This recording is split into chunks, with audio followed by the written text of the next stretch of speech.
Yo. What's happening? What's going on? How y'all feeling on a Friday? Y'all good?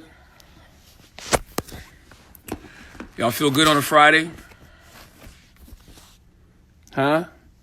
What y'all doing? Y'all sitting around quarantine? Y'all sitting around quarantine minding your business? Y'all feel like some positive energy? Y'all feel like, oh, you feel scared? Okay, that's a real emotion. I see you. Can you keep up one? It's cool to feel scared. It's okay to feel scared, especially when you got the leader of the free world telling people that they got to inject Clorox into their system to kill coronavirus. Totally understand.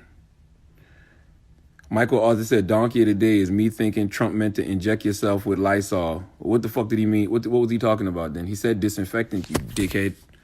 That's why nobody likes you MAGA people, because y'all motherfuckers are delusional as shit. Shaka, what's up, King? You just finished meditation?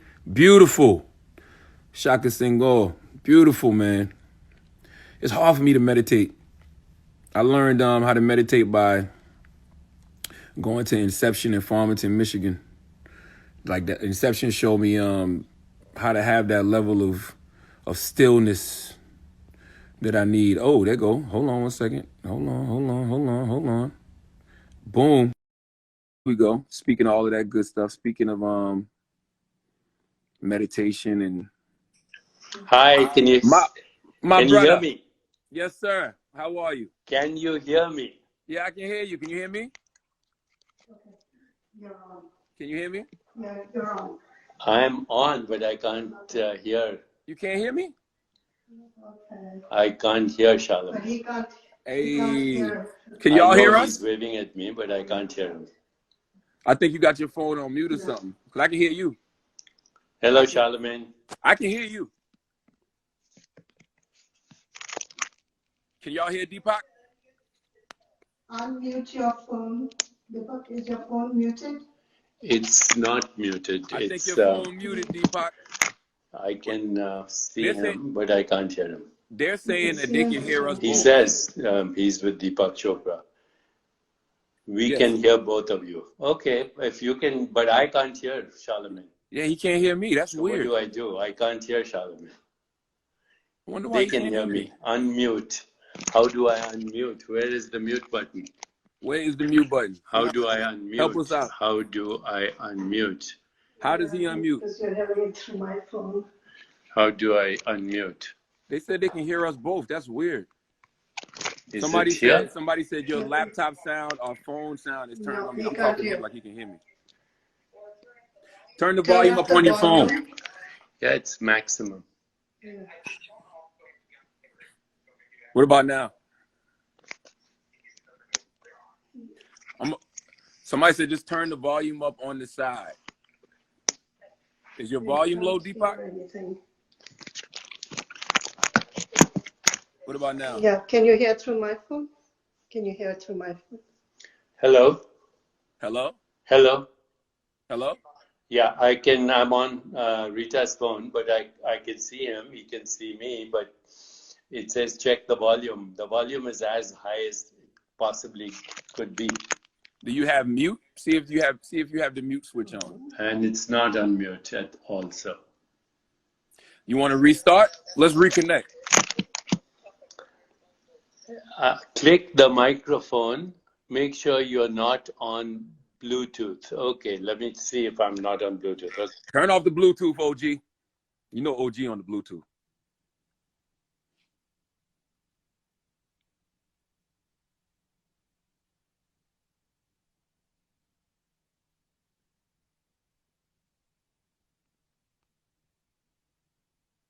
I think. Can you hear me now? Can you hear me now? Yeah. Can you hear me? Oh, yeah, finally. Yeah, you got to turn that Bluetooth off, OG. Yeah, I'm so sorry. First of all, how you feeling, man? How are you feeling right now in this moment? What is your energy right now? Joyful, energetic body, loving, compassionate heart, alert, quiet mind, lightness of being. That's my energy. So as soon as you woke up, you felt like that, or do you have to like get into that zone? When I wake up, I don't get out of bed for about 30 minutes. I download answers to questions that I asked before I went to sleep. So before I go to sleep, I ask myself questions like, what can I be grateful for? What's the meaning of my life? And then when I wake up, I get a download for about half an hour. That's the basis of something that I'll write that day. So I start off with those four intentions: joyful, energetic body, loving, compassionate heart, reflective, alert mind, and lightness of being. Every day I start with those four intentions. Then during the day, I make choices that reinforce that experience. Do you mind telling us what you asked last night before you went to bed? Or that's personal? Yes, no. I actually already did a Facebook Live. I asked myself, what is the meaning of death? Who dies? What dies? And then I had a download. The body and mind experience dies, but you don't. You are the infinite, timeless spirit that is itself at this moment as this particular body mind, but it has experienced other body minds, like a baby, like an infant, like an embryo, like a teenager, now this. So this is a changing experience, but I am is not a changing experience. You know, in the great spiritual traditions, in the Gospel of John, for example, there's an expression, it is the spirit that quickeneth. So the spirit is awareness or consciousness. When it vibrates, it expresses itself as the body-mind experience and everything that goes with that body-mind. And experience is born and dies every moment. So a thought is born, dies as soon as it's born. A sensation, an image, a feeling, a thought, a perception, all these are constantly, but you as the spirit is, and that is timeless. That is not subject to birth or death. You said when a thought is formed, it dies, but you know, we've always been taught that things. So when it becomes a thing, does it die? Your thought? You've always been taught what? That your thoughts become things. Every thought. Yes, they do. Thoughts become things in the moment as sensations, as feelings, as perceptions.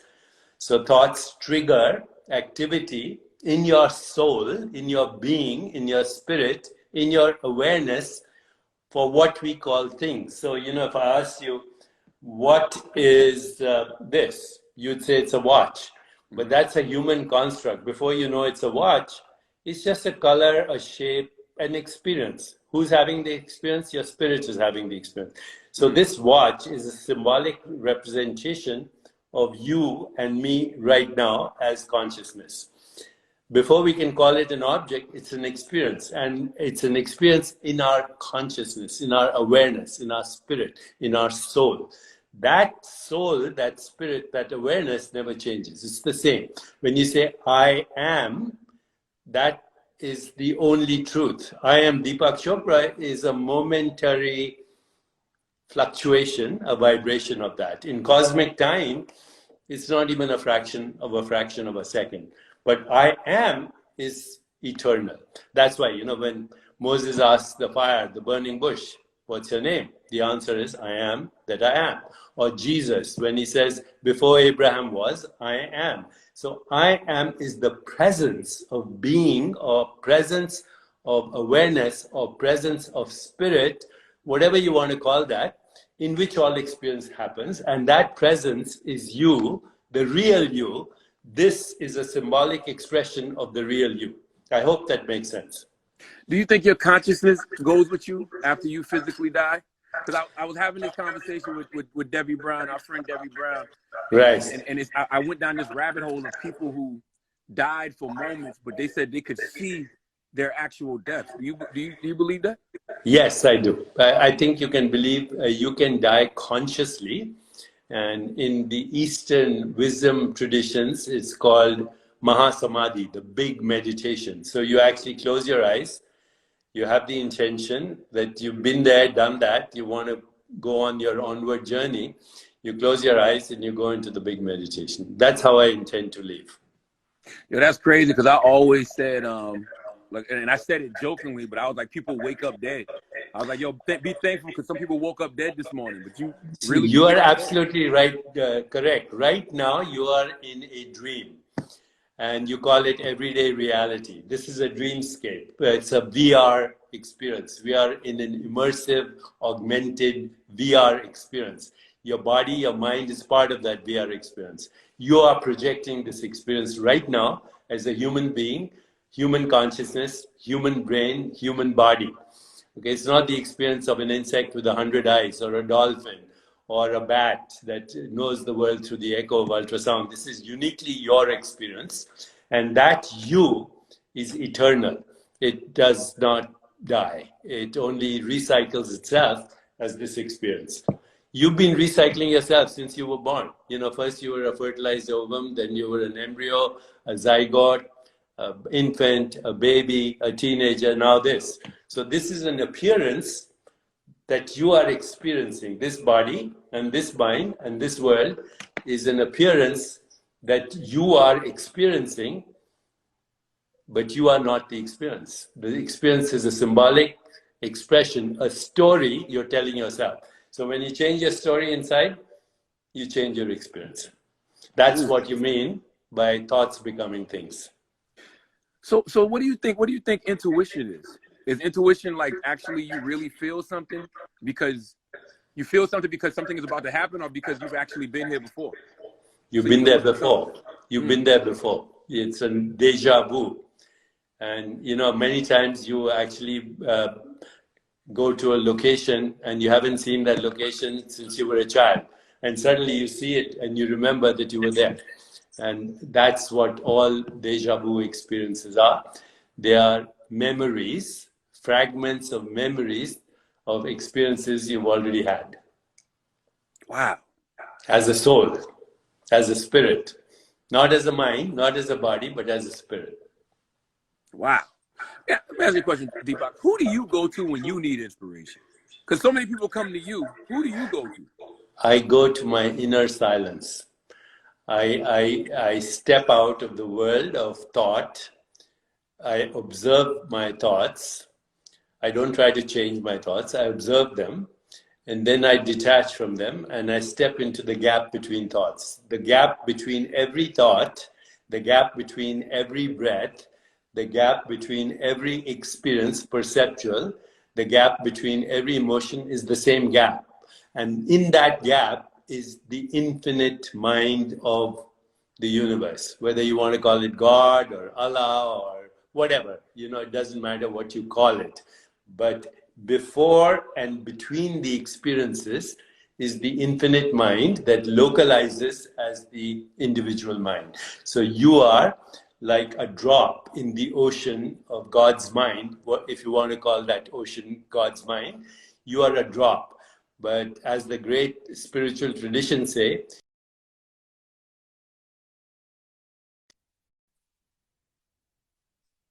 when they say, I and God are one, I and the Father are one, I am in you, you are in metaphorical expressions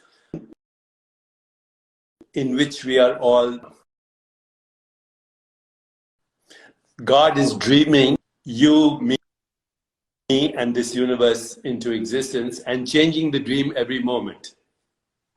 So basically, Because it's never a constant. It's never a constant. It's constantly changing. The body is changing, the mind is changing, the world is changing. But you, as that spirit, is not changing. that blows my mind a little bit. But that blows my mind a little bit because, like, you know, they always tell you that if you talk to yourself, you're crazy. But you, Yeah, there's a thin line between being crazy and being holy. That's why all the holy people have been crucified, because there's a thin line between sages, psychotics, and geniuses. how do you get to the point where you trust yourself enough to know that you're? Well, I guess you're not talking to yourself though, because you say you're talking to the inner spirit that exists within you. So you're talking to God, really. That's it. So, you know, when you pray, you talk to God. When you meditate, you listen to God. This is the only way to communicate. Right now, I'm speaking to you, but I'm also listening to you. So prayer is speaking to God, or you may say higher consciousness or infinite consciousness. Some people don't like the word God these days. So infinite being, infinite consciousness infinite intelligence. So when you pray, that's what you're doing. And that you have a connection, just like the drop of the water has a connection to the ocean, you have a connection with that infinite mind. Prayer is a way to communicate. And meditation, which means stepping into the stillness, be still and know that I am God, is the opposite. It's listening. And all communication is both ways. You speak and you listen. You speak and you listen. So that's how prayer and meditation go together. And it doesn't matter which religion you are, because all of them say the same thing. There's an infinite being. When you get in touch with that infinite being, you get in touch with truth, goodness, beauty, harmony, love, compassion, joy, equanimity. And third, you lose the fear of death, because your spirit, your soul, your awareness, your consciousness, your being, that which we call I am, not I am Deepak Chopra. I am Deepak Chopra is an activity in I am. I am is not subject to death. It's eternal. It's timeless. What kind of conversation should we be having with God? Because I feel crazy asking God for things because he or she knows everything that's going on anyway. Right. So the only thing you should have says, "Thy will be done.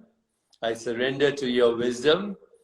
I ask for meaning and purpose in my existence. I ask for whatever is the best thing that can happen to me and the world. I'm grateful, I'm humble, and I am surprised that I can connect to you." That's enough. Just surrender to the wisdom, uncertainty, the infinite mind that computes everything. Not only your body mind, but the entire universe is being computed right this moment in what we might metaphorically call a digital workshop in God's mind. Deepak, you have to have somebody that you go to. Like, you got to have a favorite author or somebody. Who's your? Oh, yeah. My favorite authors, there's so many. You know, I have J. Krishnamurti, who was a very popular Indian philosopher. And my favorite book was Freedom from the Known. Freedom from the known, because the known is the prison of the past. The unknown is where you want to be. And when you step into the unknown, you surrender to the unknown, then you could get in touch with divine intelligence. So that's one of my favorite books, J. Krishnamurti. I had a teacher, a spiritual master, Maharishi Mahesh Yogi, who brought meditation to the world. And I've had many spiritual teachers through my life. But right now, I just surrender to stillness. And that from there, I learn everything. Let me ask you a question, Deepak. What about weed and shrooms? Because they're from the earth. And some people say they take them and it helps them to reach a different level of spirituality. They have a different spiritual connection after they take those things. Who's that? Who's that? What? No, who's they? Who are you talking about? Well, just regular people that I've had conversations with. And what did they say? They say that when they take shrooms, they feel like they're in another realm, in another dimension. And it opens them up spiritually in a way that they weren't before. Yeah, that's true. That's true, because what those shrooms do is they cut out all the editing that you have been doing to reality ever since you were born. Because, you know, as soon as you're born, your mind gets edited. You're told you're African American, you're black, you know, your history is this is what happened, your economic status is there.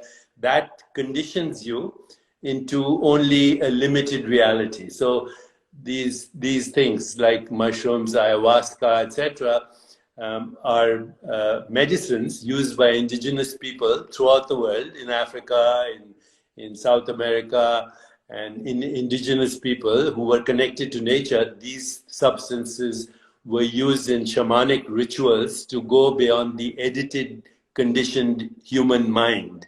So my book, Meta Human, actually talks about all this. How do you go beyond the conditioned human mind?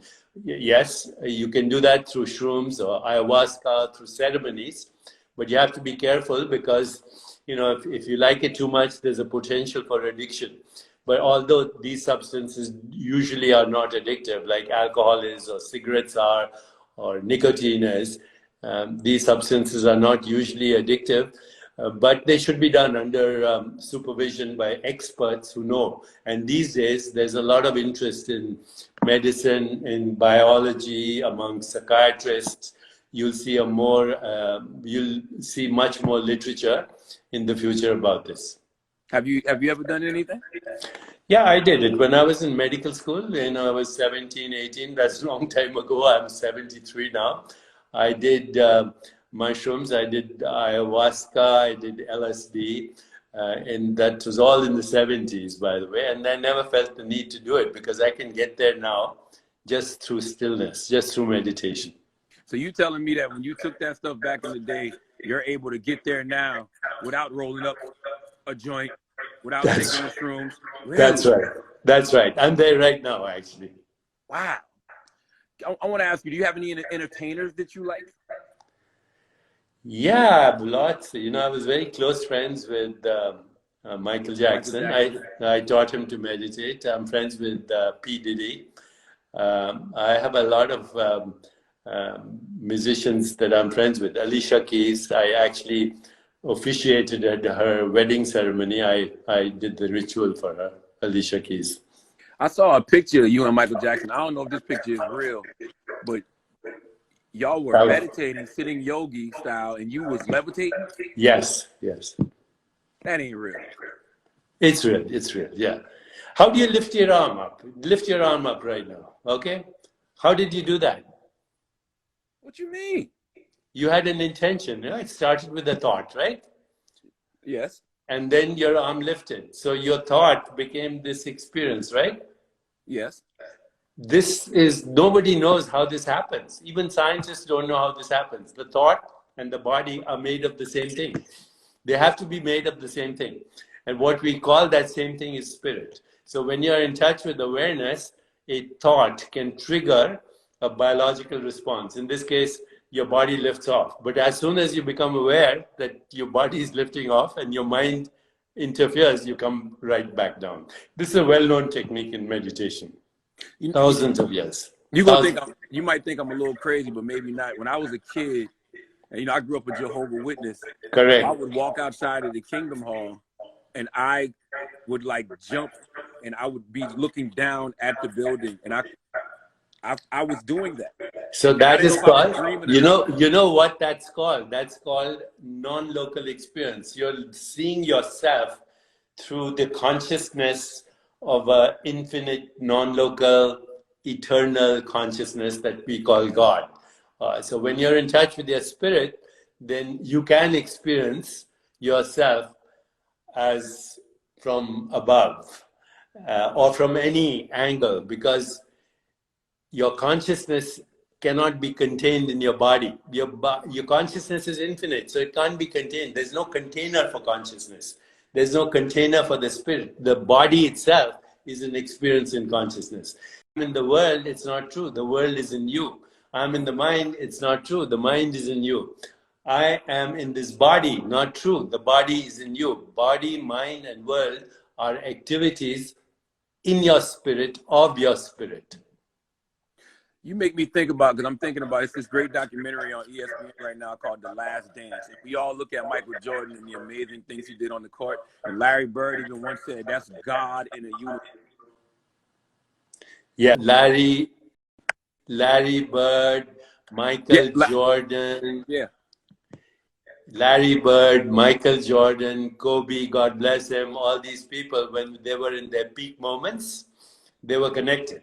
Because in that moment, there's no noise, there's only stillness, there's no ego, there's no resistance, there's no regret, there's only what we call the experience of flow. The experience of flow. Everything happens by itself, and it's beautiful, and you feel connected to the whole universe. That is the experience of great athletes, great musicians, whether it's Michael Jackson or Michael Jordan or Kobe Bryant and all these amazing people. They actually, when they're in their peak moments, they are connected to what we call divine intelligence.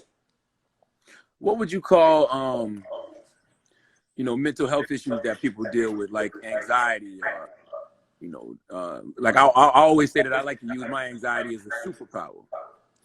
That's good, but anxiety always comes from the perception of threat and from not being connected. When you're in love, there's no anxiety, right? When you are listening to great music and you transcend, there's no anxiety. When you're fully present, you feel presence. You feel presence of your soul. So all anxiety comes from the separate, fragmented ego mind. When you go beyond the ego fragmented mind, you feel connected. There's no anxiety whatsoever. And that's when you have creativity. So the worst use of imagination, is anxiety, fear, and stress. The best use of imagination is creativity. And actually, the best creativity comes when you're connected. Because what do we call God? The creator, right? So Yes. creativity is the best expression of your divinity. When you express your creativity, that's the best expression of your divinity, of your soul. Wow. What about I see my girl Bonang in here. She wants to know about stillness. What do you think about this current state of stillness that we're in? I love it. I think, as soon as human beings, we've been asked to return to our cages by nature. So I look out of my window and the sky is clearer. The ocean is bluer. The stars can be seen at night. Birds are singing. Fish are returning to dead ponds and dead lakes and the canals of Venice. People are able to breathe in polluted cities. The Himalayas can be seen from hundreds of miles away. Something is happening. Nature is repairing herself by putting us back in our cages. And when we go back, let us go back with humility, respect, and sacred feelings for existence, because existence knows how to take care of itself. I read this article in the New York Times yesterday, and it talked about how around the world, people are feeling so down and depressed because of the lack of leadership in America. Like other governments are like, wow, looking at the lack of leadership in America. What do you think about that? Who should we be looking to lead us? Can any politician truly save us? As I look across the landscape of leaders across the world, I see most of them, 99% of leaders in the world right now, not just America, but 99% of the leaders in the world are gangsters and they're thugs. They're like mafia. And they're running the world through cronyism, influence peddling, corruption, and what they call lobbying and all these things which are destroying the world. So I don't think we can depend on leaders anymore, what we call conventional leaders. Each of us has to be the change we want to see in the world. That's what Mahatma Gandhi said. That's what Martin Luther King Jr. said. If you want to see the change in the world, you have to be the change. Can you be the change in the world? There's no social transformation in the absence of personal transformation. When a number of people change, the world changes, because the world is a projection of our consciousness. So if we internally change from separation to unity, then we'll see a more peaceful, just, sustainable, healthier, and joyful world. Otherwise, we'll go extinct, which is the way it happens. Anything that doesn't adapt, change, evolve, ultimately goes extinct. So what should that change look like? I mean, are we waiting for the world to change? Or are we waiting for us to change inside as individuals? You and the world are the same entity. So when you change, when you change you, the world changes. When you change the way you see things, what you see also changes. And this is a well-known phenomenon. It's called the observer effect. You change your perspective, and everything changes. Your body changes, your mind changes, the world changes. So we all have to be peaceful. Peace can only be created by those who feel peace, not by peace Nobel laureates who are politicians. I'm just saying this. All these, peace activists, some of them are very angry peace activists. That doesn't ring true. How can you be an angry peace activist? So peace can only be created by those who are peaceful. Love can only be created by those who have loved. So when you have love, action, and peace as your primary modes of interaction with the world, and there are enough people experiencing that, then the world transforms, because the world is as we are. In every moment, the world you are experiencing is a mirror of who you are at this moment. You making me feel like you told Michael Jackson this and then he went to go write Man in the Mirror. I told Michael Jackson what? I feel like you told Michael Jackson this and then he went to go write Man in the Mirror. Yeah, well, we participated together in a famous song that is known as Heal the World. Heal the world, make it a better place for you and me and the entire human race. That was the song we did together. Wow. Was he spooked when you started levitating behind him? He couldn't see because he was in front of me, but he could hear the noise when I came down, and that freaked him out. Are you afraid to do things like that in front of people? I think what you do is kind of you rattle them a little bit, and their worldview shakes. So it's better not to do anything that makes people either suspicious of you or themselves or what is reality. So I don't do those things in public anymore. So who do you feel comfortable floating around, Deepak? Myself. You just in the room floating. Not floating, it's hopping. Right now, there are 3 stages to this. The first stage is hopping, the second is floating, and the third is flying. This is what we are told by the great masters. So right now, my experience is up and down. But God willing, if I'm willing to detach totally from the physical and material reality, then not only will I float, I'll fly, because that's what the infinite spirit does. It's flying non-locally, outside of space-time, but expressing itself as this theater of space-time and causality that we call the world. Deepak, your books have helped me a lot, but do you care if people don't believe you? Do you care if people think you're a quack? I think Charlamagne, if I may call you that, all belief is a cover-up for insecurity. If I asked you, do you believe in gravity? You would say, that's a silly question. I experience gravity, right? If I asked you, do you believe in electricity? You'd say, that's a silly question. I'm using it right now to speak on this iPhone or on this Instagram. So do you believe in God? If you have experienced God, you don't need to believe in God. You know God. You understand God. So forget about belief. I don't care if anyone believes me or doesn't. It's their issue. It's their story. Okay. But I'm always responsive to feedback, but I don't care about criticism. Nor do I care about flattery, to tell you the truth. Yeah, my father would always say, you're never as good as they say you are, and you're never as bad as they say you are. That's it.